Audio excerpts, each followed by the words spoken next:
Colorado just learned their schedule for the Big 12 and their return to the conference, and I think they somehow won the schedule release. You are Locked On Buffs, your daily podcast on the Colorado Buffaloes. Part of the Locked On Podcast Network, your team every day.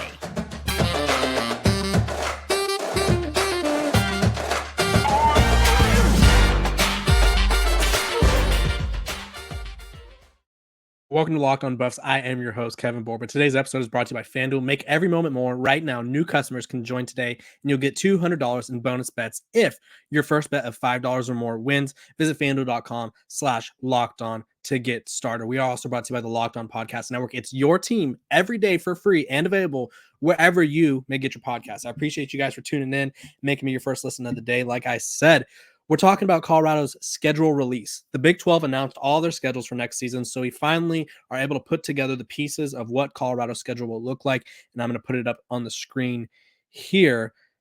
And I think Colorado won their schedule release. Now, you're probably like, how does someone win a schedule release? Like, what does that even mean? Let me tell you what it means. For starters, they do not have to play any of the premier programs on the road. So their schedule goes as follows. Starts the season off with North Dakota. They go to Nebraska, to Colorado State. They host Baylor. They travel to Orlando to take on UCF. They host Kansas State. They do travel to Arizona. They host Cincinnati. They have to go to Lubbock. They get Utah at home, and then they'll head to Lawrence, Kansas, but they do get Oklahoma State. So realistically, I look at the schedule and I see a ton of opportunities. For one, it is worth noting that they don't have a single in-conference play back-to-back road game situation. So they're going to go home, road, home, road, home, road, home, road, home, road, or home. Excuse me. That's very nice. Last season in particular, Colorado had a tough stretch where they not only had to play some of the best teams in the conference in the Pac-12, but they did so by having to go on the road a couple times in a row. So this is last year's Colorado schedule. They finished the season at Washington State, at Utah. Then they started the season, or they had a stretch where they went at Oregon. Then they went back home for USC at Arizona State.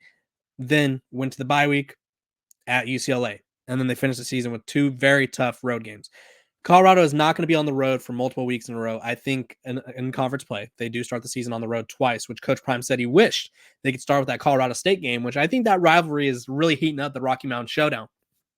But it's really huge for them to not have to play.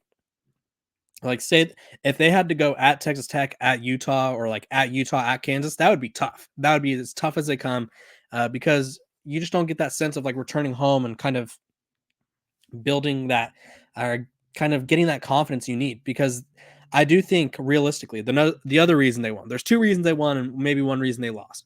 I look at their start to the season and they have a very favorable 5 first games. Realistically, best case scenario, I think they could start off 5-0. I think they could beat North Dakota State. I think they could beat Nebraska and Colorado State. I think they beat a Baylor team who's struggling. And then UCF is a toss-up. I think they could beat UCF, though. And so they start the season off 5-0. Realistically, if Colorado starts 5-0, they're probably going to be a top 25 team. We saw it last year when they were 3-0.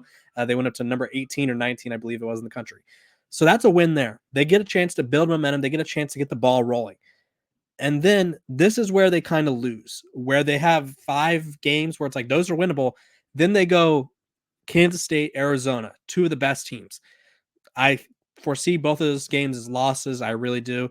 But then they get Cincinnati, which is a winnable game. And so at that point, they're going to be sitting at 6-2. Now, down the stretch is where it'll be really interesting because they have at Texas Tech, against Utah, at Kansas, and then at home against Oklahoma State. Sorry, that was tough to get out. At home against Kansas State. Those final 4 games will really shape their season. I think realistically, ideally, they win 2 out of the last 4. Best case scenario, they win all 4. But the worst case scenario, they lose all 4. And so I think this is a win of a schedule, though, because they get a chance to build their confidence. They get a chance to figure things out before they're taking on the best in the country, before they're taking on the best in the conference. Because realistically, last year, and we talked about it in the comment section of a few of the videos, they start off 3-0, and everyone's like, oh, gosh, Colorado's really good. They're going to be one of the best teams in the Pac-12. And then it's like, okay, here's Oregon, here's USC, here's whoever may be. Like they went from 0 to 100 real quick, and I don't think they were quite ready for. They literally went at TCU, who ended up being a 5-win team, at Nebraska 5-win team, Colorado State, who was a Mountain West team, and then all of a sudden it goes at Oregon against USC.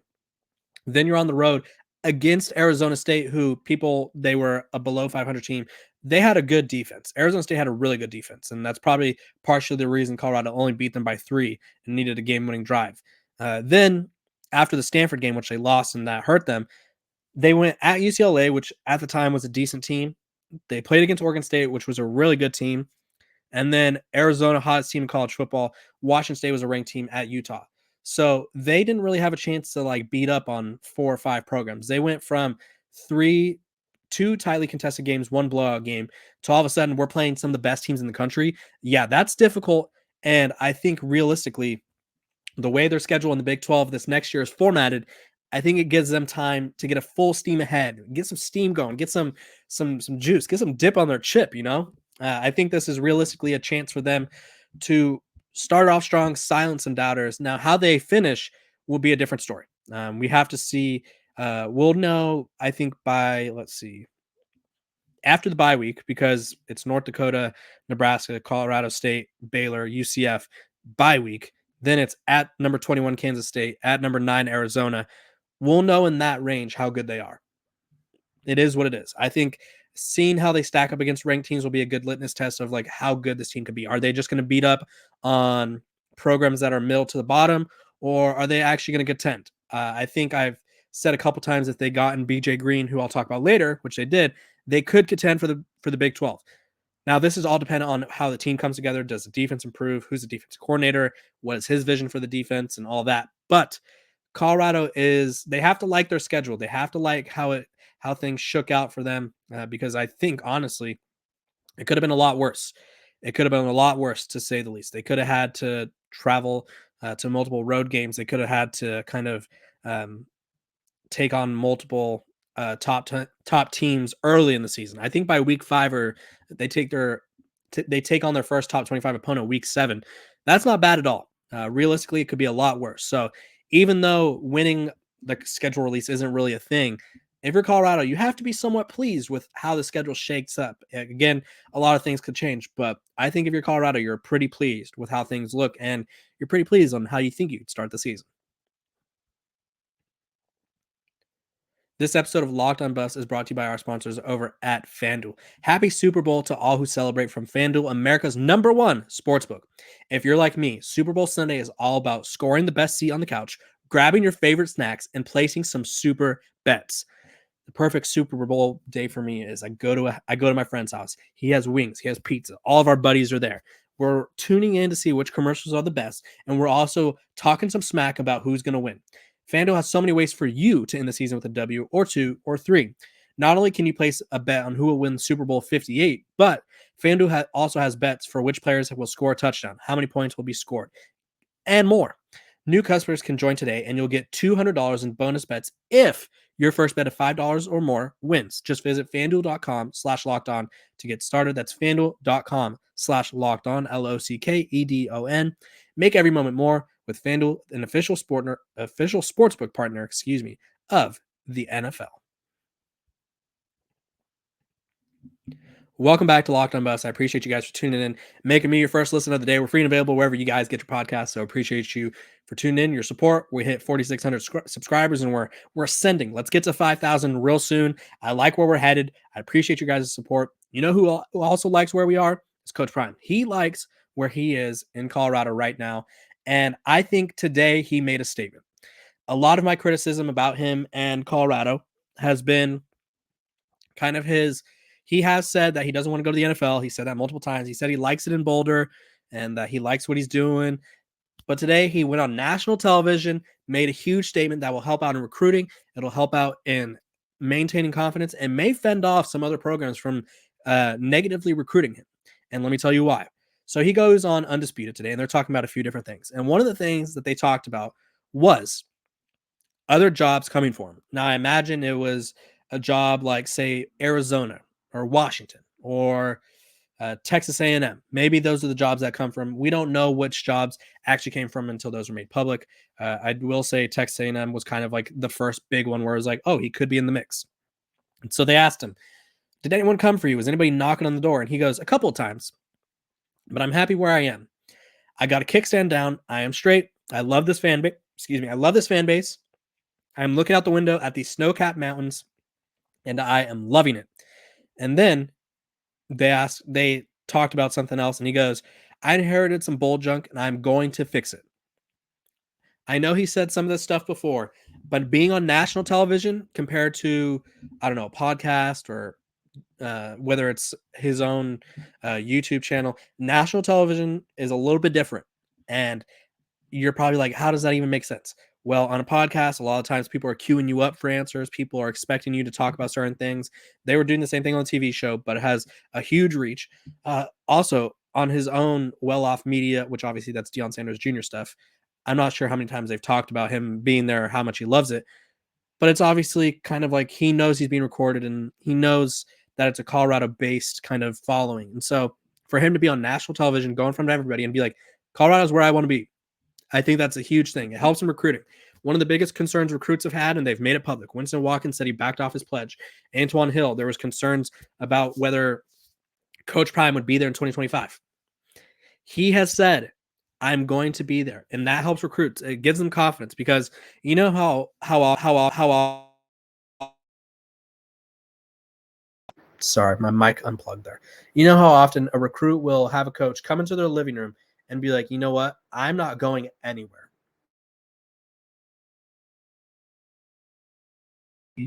And it's one of those things where you have to really understand where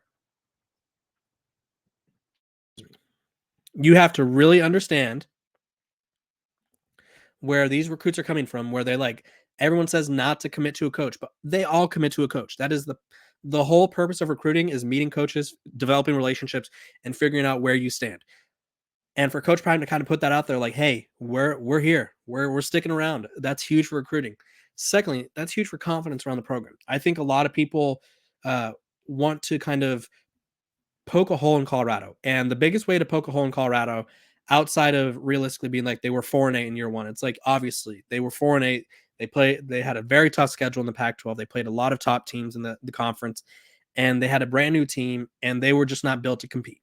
They were built to maybe make a bowl game, and they didn't even do that. But people's biggest negative recruiting ammo is he's not going to be there. He's leaving. And this is him saying, I'm going to leave, or I'm not going to leave, excuse me. So this is as sure as confidence as anyone has gone from Coach Prime. And I think that goes a long way. And it also just gets some continuity in the program. By the way, guys, Locked On has launched their first ever national sports 24/7 streaming channel on YouTube. Locked On Sports Today is here for you 24/7, covering the top sports stories of the day with local experts on Locked On, plus our national shows covering every league. Go to Locked On Sports Today on YouTube and subscribe to the first ever national sports 24/7 streaming channel. But back to Coach Prime sticking around. Yeah, it helps the team in recruiting. It helps build confidence. And overall, it gets this Colorado program some much needed stability. They haven't had good stability. They've had Mel Tucker, who led them to a solid season and then was gone within the fortnight. He was gone the next day. It was like, oh, I'm not leaving. I'm not staying anywhere. I want to stay in Boulder. And then Michigan State said, here's some money. And Mel Tucker was like, peace. And then Carl Durrell comes through and he just, I'm not trying to take a you-know-what on Carl Durrell, but he just didn't get things going. It wasn't what he needed to be.